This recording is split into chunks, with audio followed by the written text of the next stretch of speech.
চলো বন্ধুরা, সামনে যেহেতু পুজো আসছে আর পুজোতে কিন্তু এরকম বিভিন্ন ডিজাইনের হাতা তৈরি করতে হবে। নর্মালি আমরা কোমদি হাতা কাটিং করতে গেলে নর্মাল যেমন হাতা কাটিং করি একই রকম করতে হবে, শুধু আমাদের সামনের দিকে 6 ইঞ্চি কাপড় এক্সট্রা নিয়ে নিয়েছি। এবার দেখো মিডিল বরাবর একটা মার্ক করে নিয়েছি আর এরকম 1/2 ইঞ্চি ধরে ধরে কুচি দিয়ে নিচ্ছি। আর ওপর দিকে যে কুচিটা থাকবে সেটা একটু ছড়ানো থাকবে, মানে আমি যেমনটা দিচ্ছি ঠিক সেরকমভাবে দিতে হবে। এবার দেখো যখনই মিডিলে আসবে তখন কিন্তু অপর সাইডের কুচিগুলো এরকম মুখোমুখি করে হবে। তোমরা প্লিজ আমার একটু হাতের দিকে খেয়াল করো, তাহলে বুঝতে পারবে আমি কীরকমভাবে কুচিটা দিচ্ছি। অনেকেই হয়তো জানো, আবার অনেকেই জানো না যারা নতুন সেলাই শিখছো। এবার দেখো নিচের দিকে যে কুচিগুলো হচ্ছে সেই কুচিগুলো কিন্তু বরাবর কুচি দিতে হবে একদম। দেখো যেমনটা ভাঁজ করে করে দিচ্ছি সেরকমভাবে কিন্তু ভাঁজে ভাঁজে যেন কুচিটা মিলে যায়।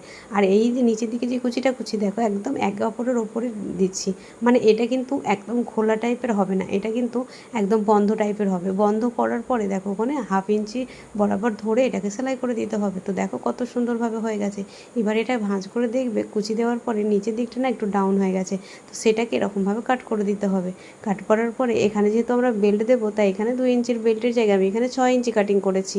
চওড়াতে 6 ইঞ্চি নিয়েছি আর লম্বাতে অনেকটা বড় নিয়েছি, যেটা এটার মাপে হাতাটার মাপে। এবার দেখো হাতাটাকে উল্টো করে নিয়েছি, তারপরে পটিটাকে উল্টো করে নিয়ে এভাবে সেলাই করে নিলাম 1/2 ইঞ্চি ধরে। এবার এটাকে সোজা করে নিতে হবে। এবার দেখো মার্জিনটা ভেতরে রেখে প্রথমে 1/2 ইঞ্চি ফোল্ড করে নিলাম, তারপরে আবার ফোল্ড করে মার্জিনটাকে ভরে এর উপর দিয়ে সেলাই করে নিতে হবে। তাহলে আমাদের কিন্তু কোমদি হাতা সুন্দর রেডি হয়ে যাবে। তোমরা কে কীভাবে কোমদি হাতা তৈরি করো অবশ্যই কমেন্টে জানাও। আমি তো এইভাবে তৈরি করি, তোমাদের কেমন লাগলো আইডিয়াটা অবশ্যই জানাবে। এবার মিডিলে একটা বোতাম দিয়ে দিলে সুন্দর একটা হাতা কিন্তু রেডি হয়ে গেল। এবার পুজোয় তোমাদের অনেকটাই কাজে লাগবে। তো চলো বন্ধুরা, আজকের মতন টাটা।